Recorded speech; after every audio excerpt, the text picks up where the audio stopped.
Good evening, live from New Delhi. You're watching DD India Newshour, India's voice to the world. I'm Shubhendu Ghosh. Coming up in the next hour.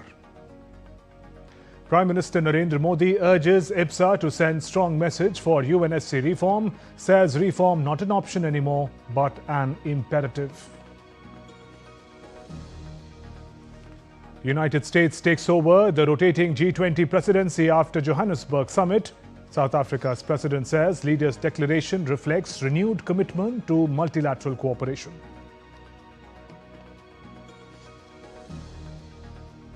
US President Donald Trump fumes at Ukraine, says zero gratitude shown by Ukrainian leaders over US efforts to end the conflict. India's wicketkeeper batter ODI's Rahul named as stand-in skipper for upcoming ODI series against South Africa.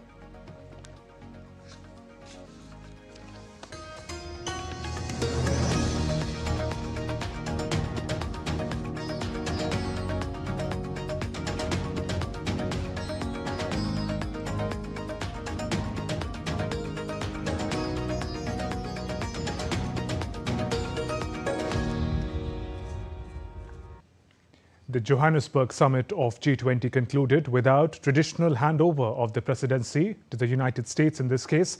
Leaders' declaration adopted at Johannesburg puts, and we're getting some updates from Johannesburg. Prime Minister Narendra Modi is about to board his flight after concluding the historic visit to South Africa to attend the 20th G20 summit. In those visuals that came in from Johannesburg, Prime Minister Narendra Modi boarding his flight back home after concluding the G20 summit. He also had many key bilateral, trilateral and multilateral engagements. Prime Minister Narendra Modi boarding his flight after concluding his visit to Johannesburg, South Africa. South Africa was the host of the 20th edition of G20 this year. 2 days of leader summit, multiple sessions, host of issues were in focus. Prime Minister also put forth a number of new initiatives at the G20 Leaders Summit. In these visuals of Prime Minister Narendra Modi concluding his visit to Johannesburg and boarding the flight back home. Historic visit for India, as India's leadership of the Global South found new platforms and ways in which India's partnership with the Global South nations appears stronger through engagements in diverse areas. Prime Minister Narendra Modi representing the voice of India at this multilateral engagement, G20, in Johannesburg, South Africa, concluded earlier today. In these visuals, Prime Minister Narendra Modi taking his flight back home after the conclusion of the G20 Johannesburg summit.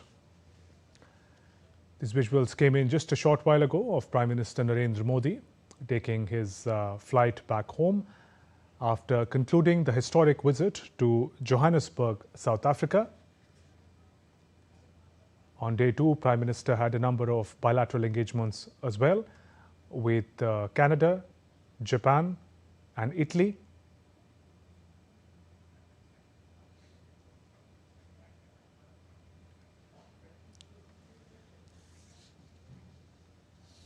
So Prime Minister Narendra Modi is en route home. Johannesburg summit of G20 concluded without the traditional handover of presidency to the United States. Leaders' declaration adopted at Johannesburg puts the focus on key developmental priorities for the Global South. DD India correspondent Amritpal Singh gets us more. The Johannesburg summit of the G20 concluded without the traditional handover of presidency from South Africa to the United States, which has now assumed the presidency for next year. South African President Cyril Ramaphosa announced the end of the South African presidency by tapping the gavel. I now say that this gavel of this G20 summit formally closes this summit and now moves on to the next president of the G20, which is the United States, where we shall see each other again next year. The summit is therefore closed.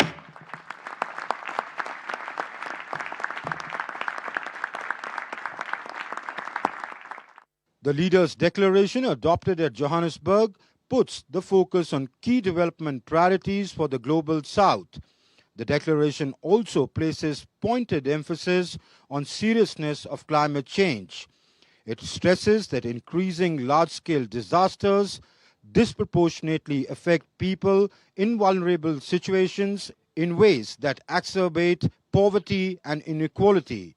It lists high level of debt as one of the obstacles to inclusive growth in many developing economies.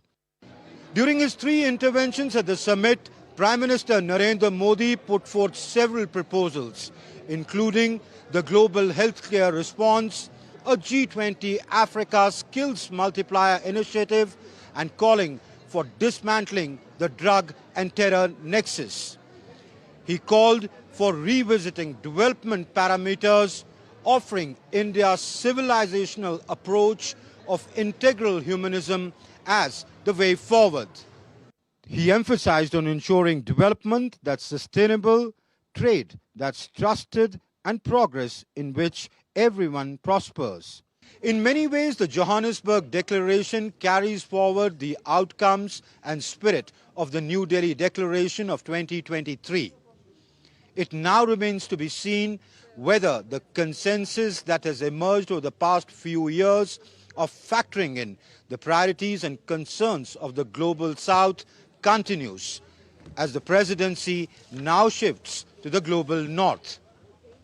With cameraman Mohit Joshi, this is Amritpal Singh for DD India in Johannesburg.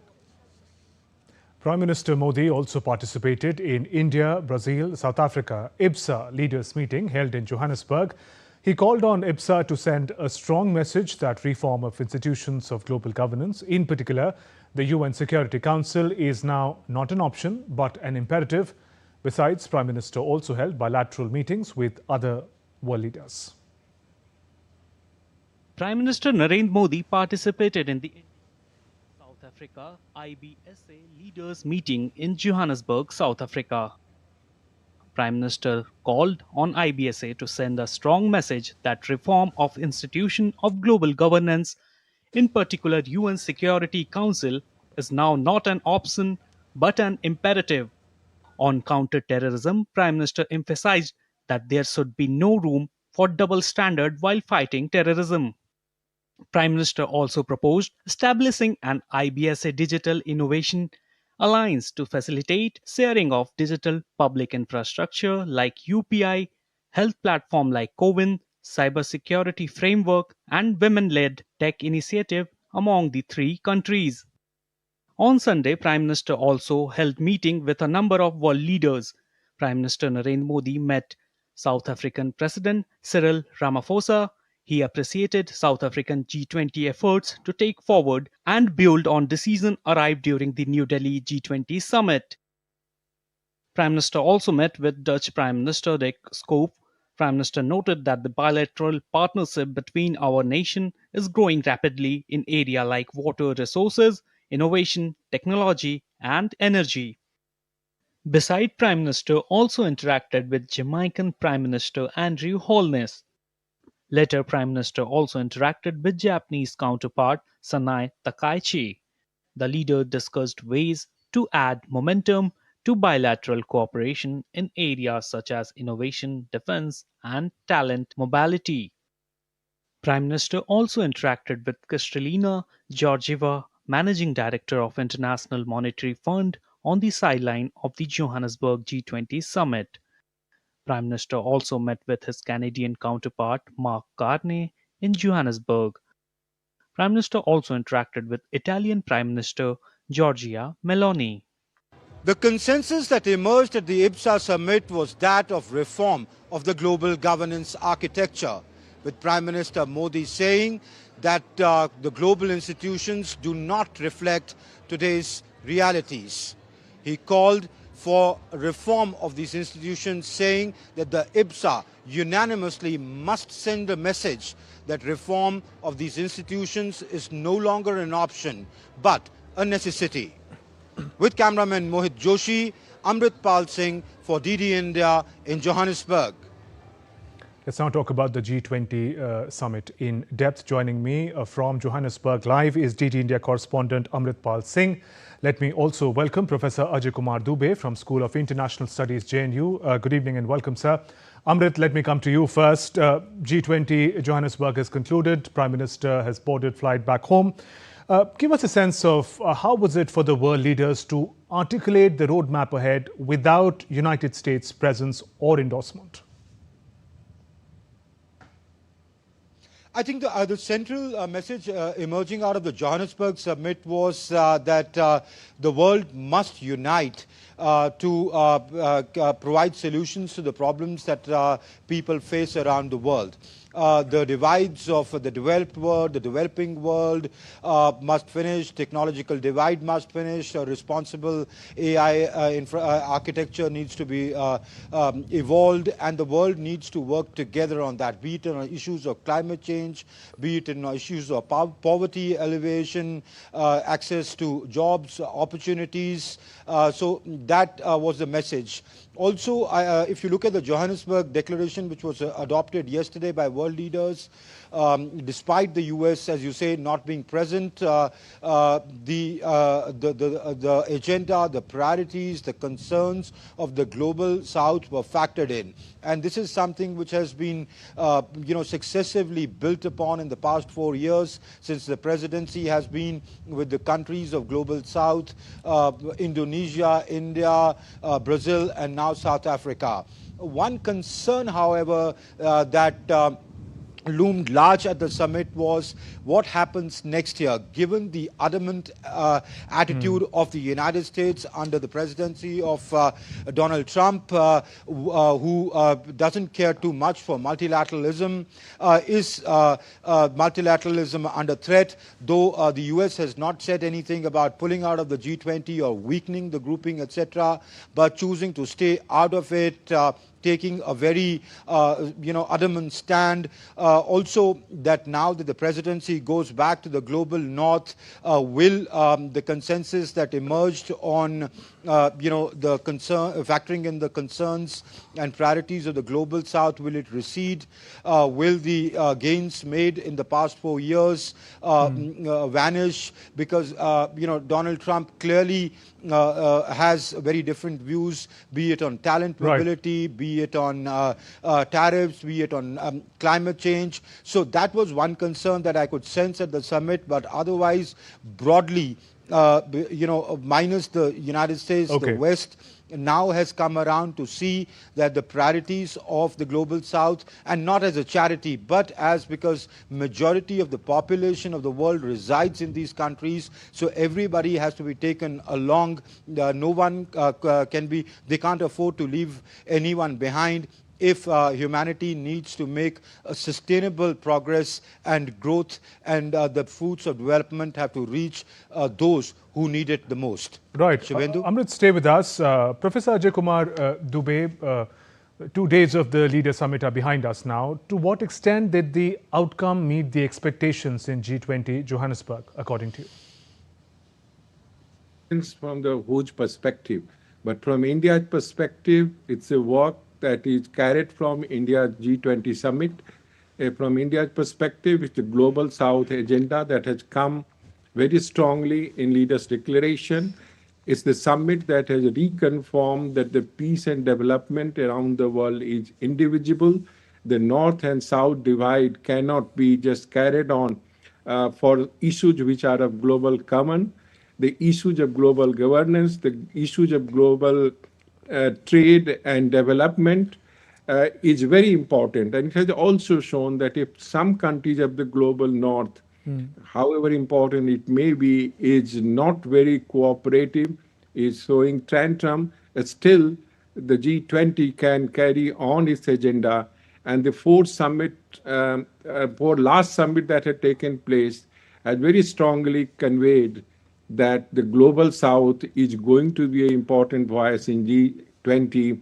The Indian message of Vasudhaiva Kutumbakam, that we are one family, we cannot divide issues based on the country's priorities alone, but we have to face them together without undermining what is the top priorities of the global South.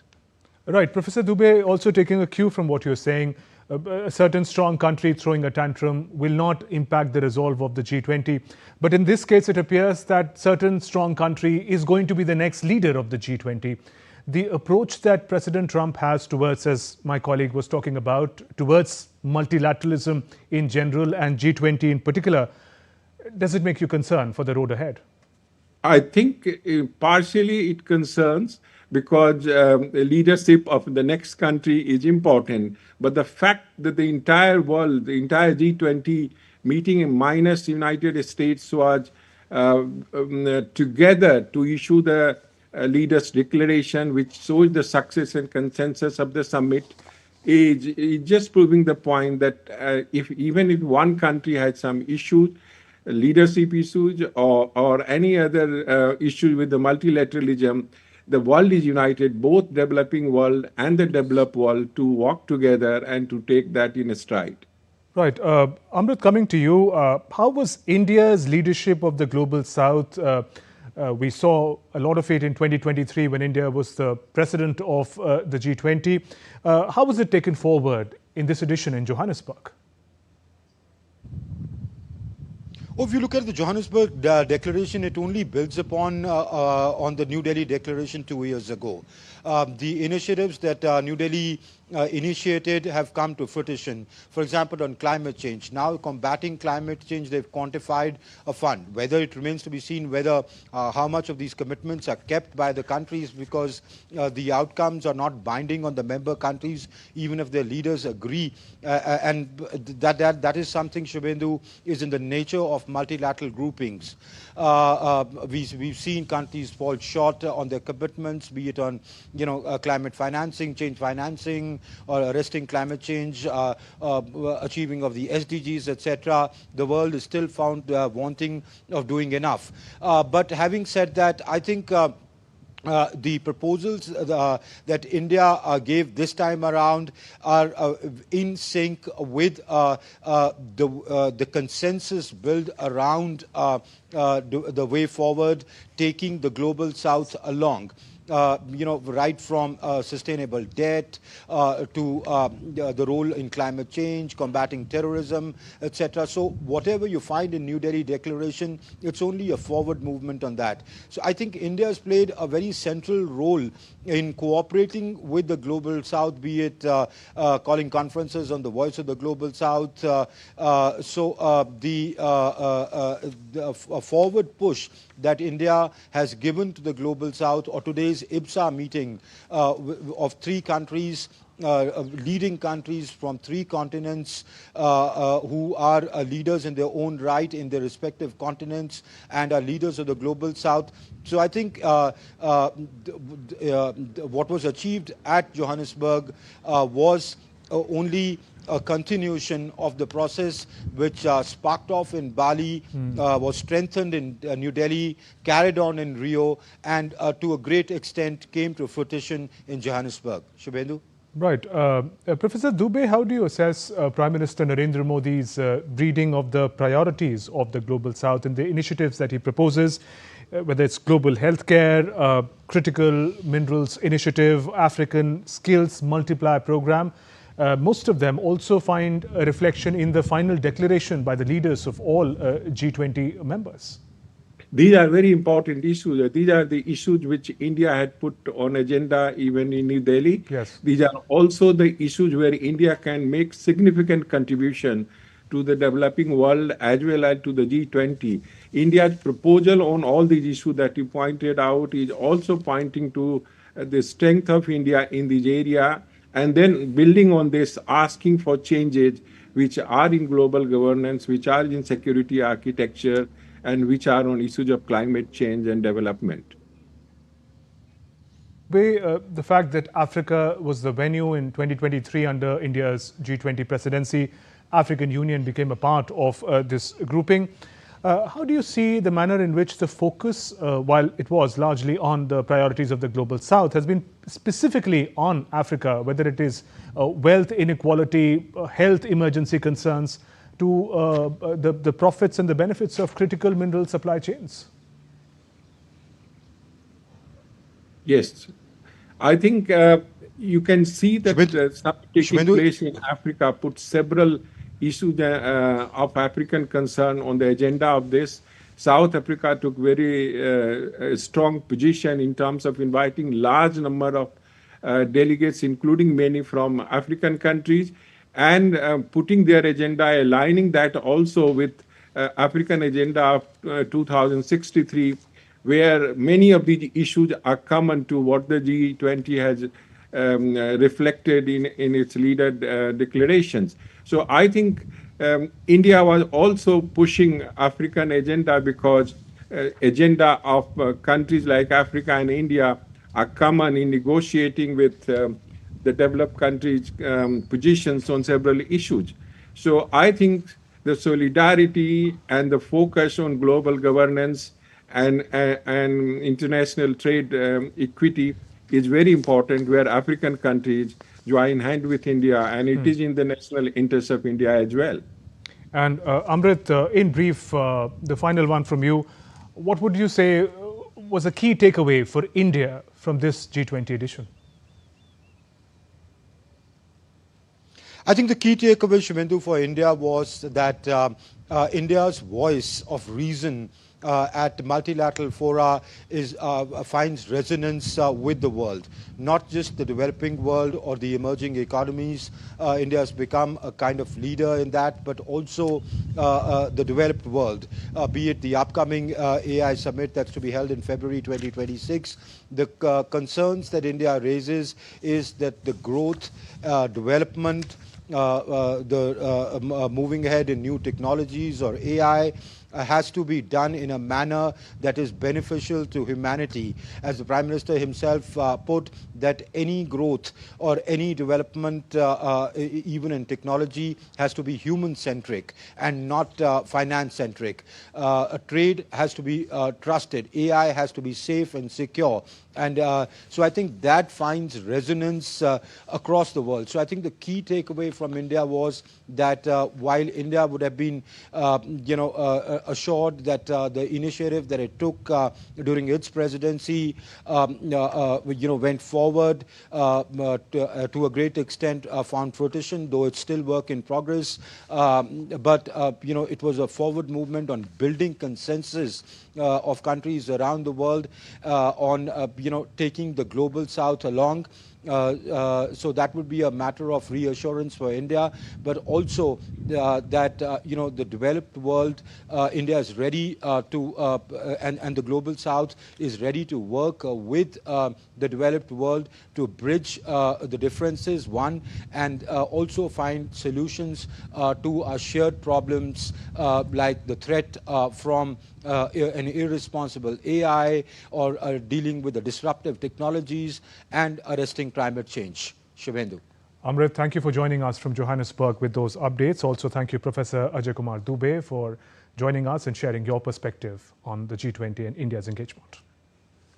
Still to come on DD India Newshour.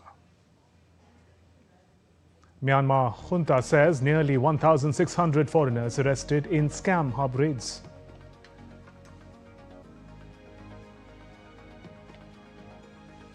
COP30 ends without a roadmap for phasing out fossil fuels.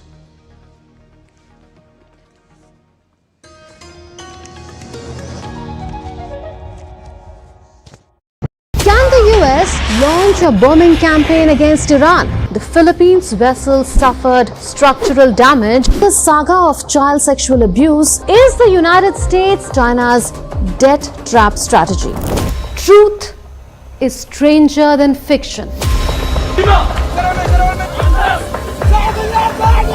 But sometimes hard to uncover.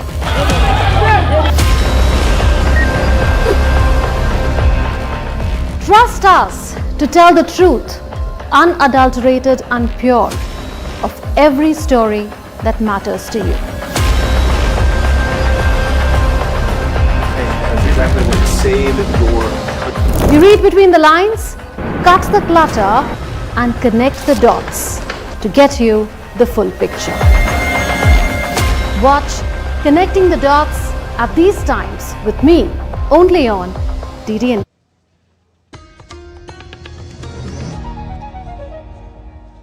Welcome back. You're watching DD India Newshour. I'm Shubhendu Ghosh. As the curtain falls on COP30 in Belém, Brazil, the summit closes with hope, emotion and a resounding call for collective responsibility.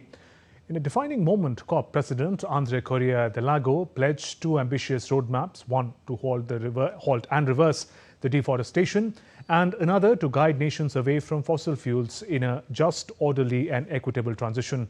DD India's Rahul has more.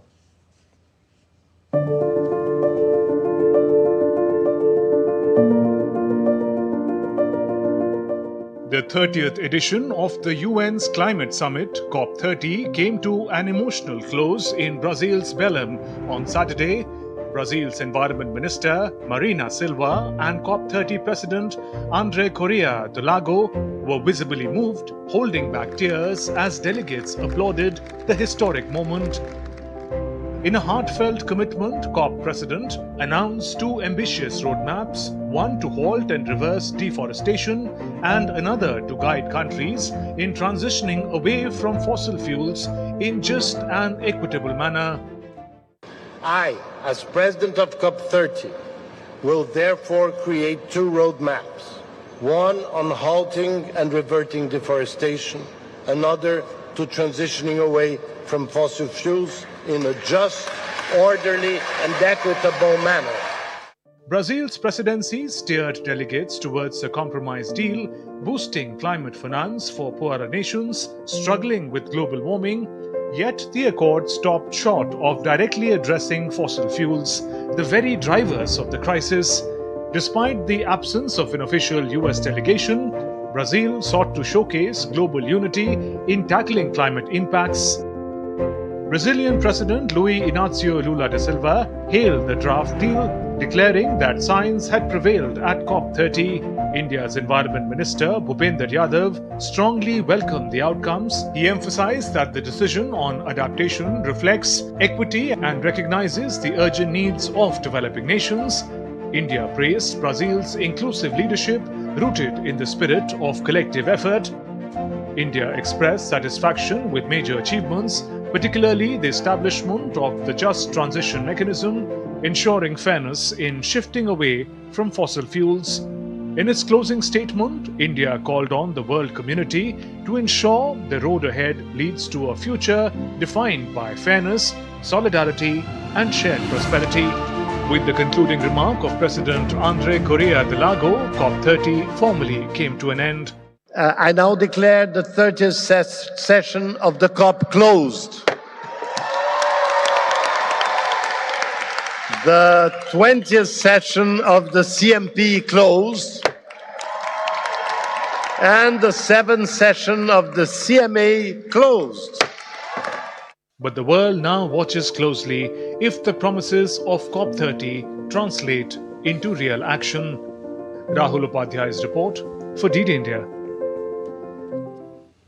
In other news, Myanmar's military has intensified highly publicized crackdown on sprawling online scam hubs along Thai border, arresting nearly 1,600 foreign nationals over 5 days and hundreds more in subsequent raids. Authorities seized thousands of computers, mobile phones, over 100 Starlink satellite receivers. Notably, a UN report estimated that victims in East and Southeast Asia alone lost up to $37 billion last year to these scams. The death toll from major flooding in Vietnam has risen to 90, with 12 people still missing after days of heavy rains and landslide. Relentless rains has lashed south-central Vietnam since last October, and popular holiday destinations have been hit by several rounds of flooding. Whole sections of coastal Nha Trang city were inundated last week, while deadly landslides struck the highland passes around the Lath tourist hub. According to Environment Ministry, several locations on national highways remained blocked due to flooding or landslides, while some railway sections were still suspended. Natural disasters have left 279 people dead or missing in Vietnam, caused more than $2 billion damage between January and October this year. European governments are curbing intelligence sharing with Washington over fears that United States anti-drug operations near Venezuela could escalate into an illegal strike on President Nicolas Maduro. France, the Netherlands and the UK worry that intelligence they provide might be used to justify force, especially with their territories and proximity in the Caribbean. The concerns follow a series of US airstrikes that have killed at least 83 people on suspected smuggling boats. Let's now take a look at other stories making news around the world. In the northern French city of Lille, a new digital tool is making it easier for residents to donate to people living on the streets as cash becomes less common. The project, called Soli and created by a 22-year-old local, provides homeless residents with rechargeable payment cards that passerby can top up directly from their phones. As Hondurans prepare to head to the polls to elect a president, National Party presidential candidate Nasri Asfura concluded his campaign in the capital. Asfura pledged to defend democracy and reject failed ideologies. Supporters at the rally praised him as hard-working, humble leader and say that election is about securing the country's future. Pope Leo XIV called for the release of over 300 hostages taken from Catholic school in Nigeria. The Pope said he was deeply saddened to learn of the kidnappings of priests, faithful and students. He also made heartfelt appeal for the immediate release of the hostages. Still to come on DD India Newshour. We'll talk about the US peace plan for Ukraine.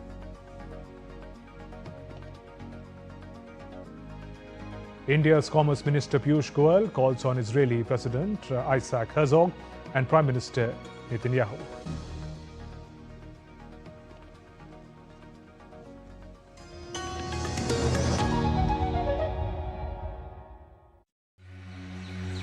Near the heart of India, a land filled with surprises. In the mighty force of your waters, you hold the deepest secrets that take us back in time.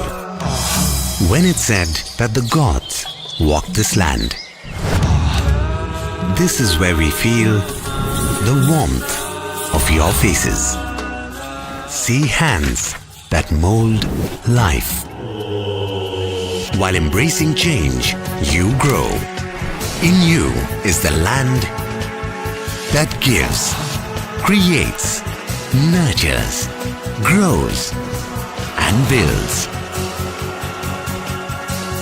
It's all in you. Come, experience Chhattisgarh.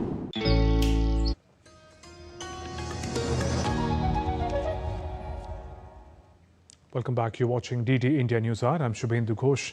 A major diplomatic push is underway as Ukrainian, United States and European officials gather in Geneva to weigh a controversial American draft plan to end the war in Ukraine. The proposal has already sparked deep concerns in Kiev and across the Western capitals, with many warning it demands unacceptable concessions to Russia. Here's more in this report.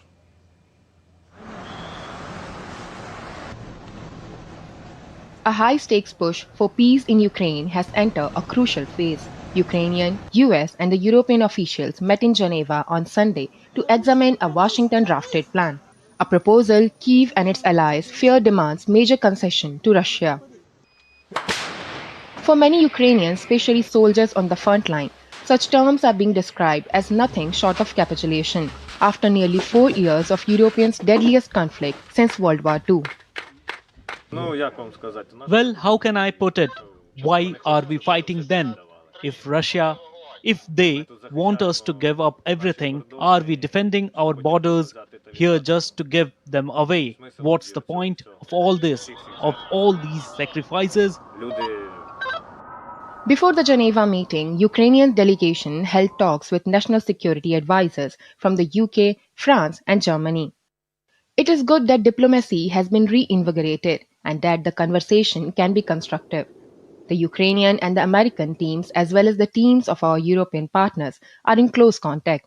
and I do hope that there will be a result. European Commission President Ursula von der Leyen has stressed that any credible peace plan must not only stop the killing, but also avoid planting the seeds of a future conflict. Any credible and sustainable peace plan should first and foremost stop the killing and end the war while not sowing the seeds for future conflict. Several Western leaders suggest that the current US proposal needs revision. While respecting and acknowledging the efforts made by US administration, I believe that this peace proposal needs to be thoroughly reviewed, above all so that Europeans and Ukrainians can feel represented and can build the just and lasting peace that Ukrainians logically deserve and need. And of course, Europe needs too. And amid the diplomatic flux, President Donald Trump said on Saturday that his plan on the table is not his final order. No, not my plan. No, we'd like to get the peace. It should have happened a long time ago. The Ukraine war with Russia should have never happened. If I were president, it never would have happened. We're trying to get it ended. One way or the other, we have to get it ended. As negotiations continue, the world watched closely, hoping for a breakthrough, but bracing for difficult compromises ahead. Bureau Report, DD India. Meanwhile, US President Donald Trump accused Ukraine again of lacking, he says, gratitude for Washington's support against Russia's invasion. Taking to social media platform Truth Social, Donald Trump wrote, Ukraine leadership has expressed zero gratitude for our efforts while also re-airing frustration at the war's human catastrophe, attacking his predecessor, Joe Biden, and offering no direct condemnation of Moscow.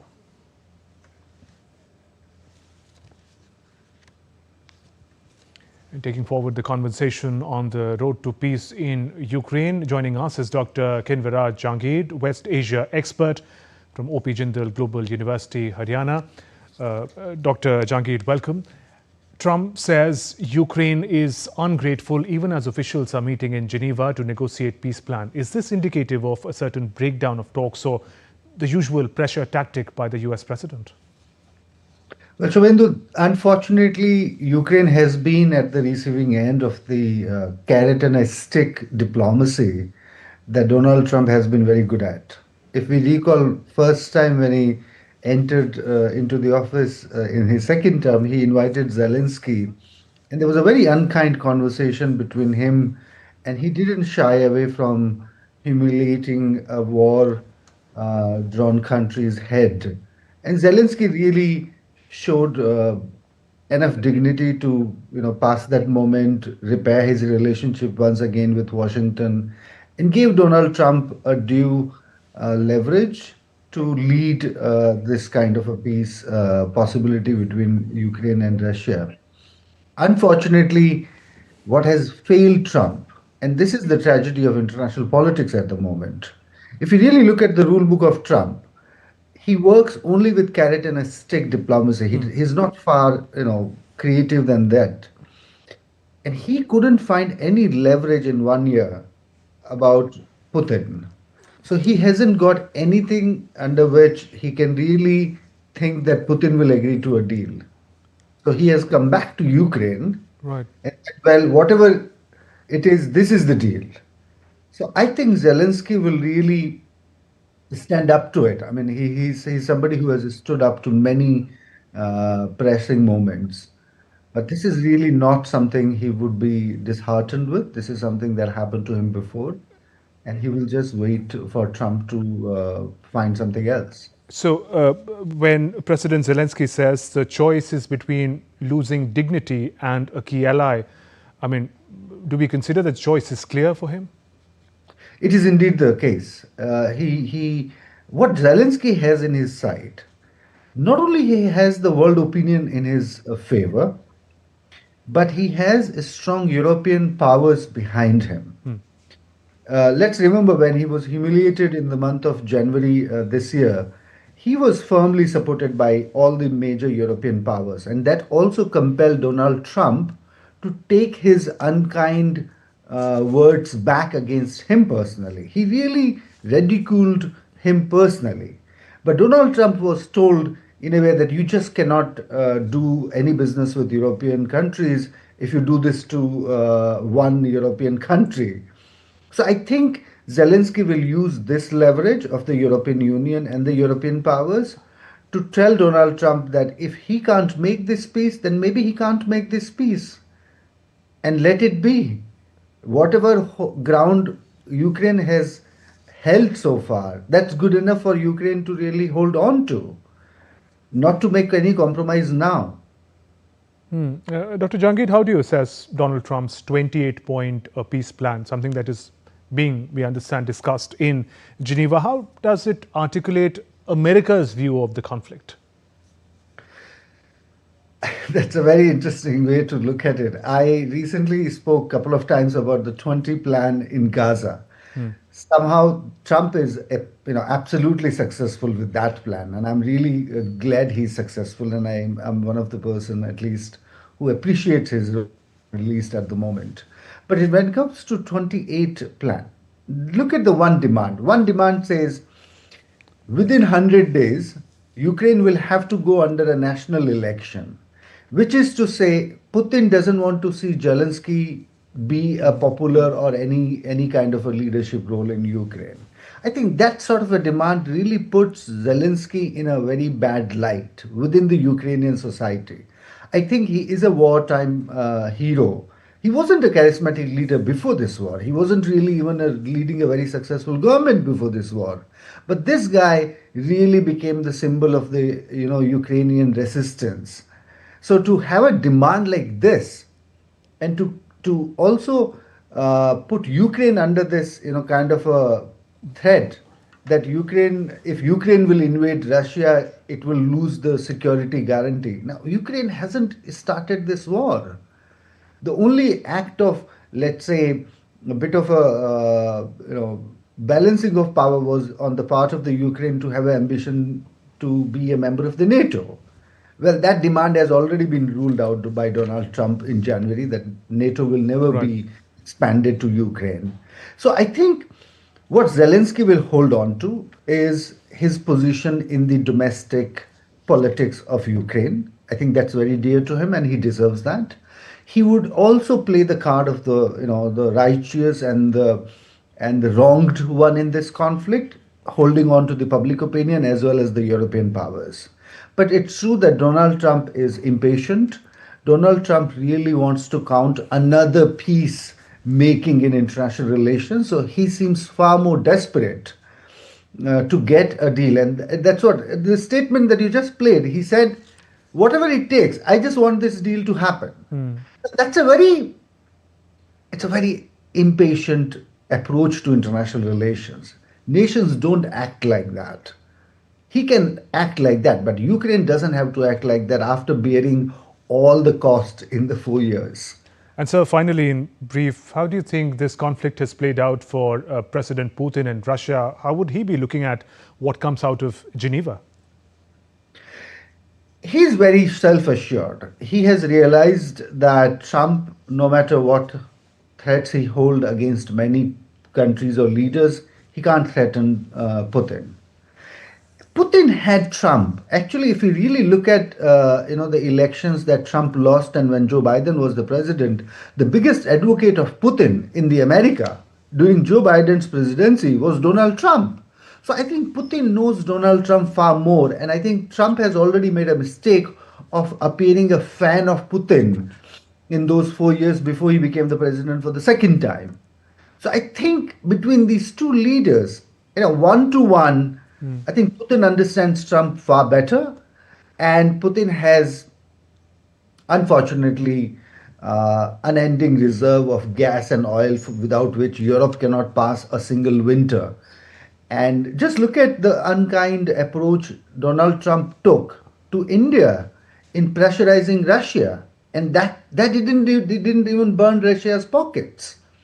So I think by all means, Putin seems beyond Trump's carrot and a stick diplomacy. He doesn't fall into it. Right. On that note, Dr. Kinvira Jangir, thank you very much for joining us on the News Hour, sharing your perspective. Moving on, India's Commerce and Industry Minister Piyush Goyal called on President of the State of Israel, Isaac Herzog, on Sunday. Minister Goyal said that discussions covered the full spectrum of India-Israel strategic partnership, including trade and investment, science and technology, innovation, deeper economic engagement. I believe we are two strategic partners, two friends who can work together, whose economies complement each other, and having signed the terms of reference for a potential free trade agreement between Israel and India, I see tremendous possibilities for the innovation that Israel is famous for, coupled with the talent and skill and scale of India. Absolutely. Can become a force multiplier for global good. Minister Piyush Goyal also met Israeli Prime Minister Benjamin Netanyahu on Sunday, conveyed warm wishes of Prime Minister Narendra Modi to PM Netanyahu. He highlighted the signing of the terms of reference to launch the free trade agreement negotiations, which will boost trade, investment and tech cooperation between the two nations. Social media platform X has launched a new feature called About This Account, which displays the location of a profile, its creation date and the frequency of username changes. The objective is to help people check whether an account is genuine, especially with more bots and AI-driven accounts appearing online. Through this feature, anyone can find out from which country any post has been made. In simple words, it tells you the location of the handle. Besides this, you can also see when the account was created, how many times the username has been changed. It is important to note that the practice of defaming the country from abroad is old, whether it was the farmers' protest, Operation Sindoor, or efforts to promote anti-Hindu sentiments. Various accounts have repeatedly been involved in anti-India propaganda. But now with X's new feature, it is easier to uncover fake accounts and those attempting to spread anti-national agenda. Let's now take a look at other stories making news today. A joint team of Narcotics Control Bureau and Delhi Police busted a drug cartel, seizing 328 kilogram of methamphetamine worth 262 crore rupees in New Delhi and arresting two people. Home Minister Amit Shah congratulated the team for busting the mega transnational cartel.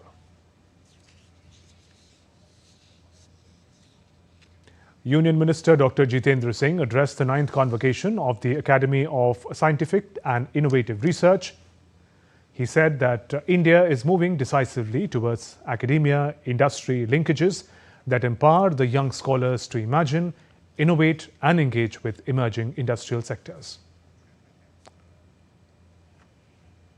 Still to come on DD India Newshour. India lifts the inaugural Blind T20 World Cup.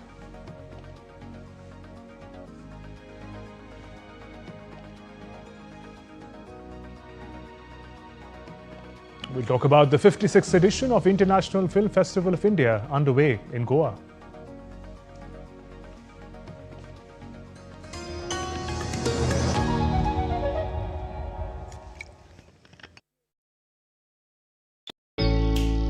Jharkhand will mesmerize you with majestic nature, rich heritage and colorful culture. Johar. It fits perfectly. Thank you. Full workout हो गया. Ready?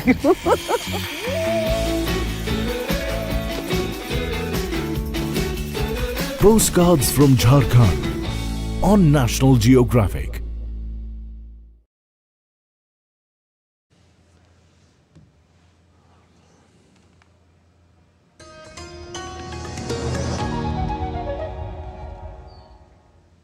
You're watching DD India Newshour. I'm Shubhendu Ghosh. 2025 drama Papa Buka premiered at the 56th edition of IFFI. The film is not only a reflection of India's collaboration with Papua New Guinea, but is also an example of co-collaboration beyond the borders. The film's music is given by Grammy Award winner Ricky Cage. DD India's Deepika had an exclusive conversation with the cast and Grammy Award winner Ricky Cage during the red carpet moment. Here's how. And we have with us the legendary music composer Ricky Ketzer. Sir, your contribution is immense. When we talk about 56th edition of IFFI, your take, and especially with this particular film. Firstly, both our earrings are matching. That's a good thing. So it's great to be in Goa. I love coming to the IFFI festival. It's absolutely amazing, and every year it grows so much in scale. But this year I'm absolutely, honored simply because I've got a film that is premiering over here, Papa Buka, which I had the honor to actually compose the music for. And it's great that this movie was selected over here simply because it's a collaboration of India and Papua New Guinea. And it's very good that because, Prime Minister Modi is looked upon as being a leader of the Global South, and this is a South-South collaboration of India and Papua New Guinea. It's a beautiful film which shows the shared culture and shared heritage between these two countries. Thank you so much. Thank you so much. Thank you. So there you heard Mr. Ricky Ketzer as well, and the collaboration that India and the South-South, along with keeping in mind the Global South that Prime Minister Narendra Modi always talk about. We are joined in now by the team of Papa Buka, whose film is premiering at the 56th edition. Sir, when we talk about this particular film, tell us what was the reason and the motivation behind this particular film coming into IFFI, the 56th edition? I think the director, Captain Dr. Biju will tell, but I can just tell it has a one message. Every human has a place in the history. They have to, they deserve it.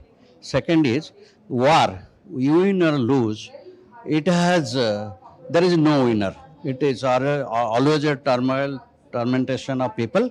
That's what the captain will explain how it is. So a quick word from you on the film and its release at the 56th edition of IFFI. We are very excited, very honored, because this is an honor for both countries, Papua New Guinea and my co-producer here. So it's really an honor to be here. This is our Asian premiere, so and the movie was booked completely full yesterday itself. So it's really a lot of excitement, and we really wanted to see how our audience is going to basically take this film, what they talk about it. So we are excited and we're looking forward to that.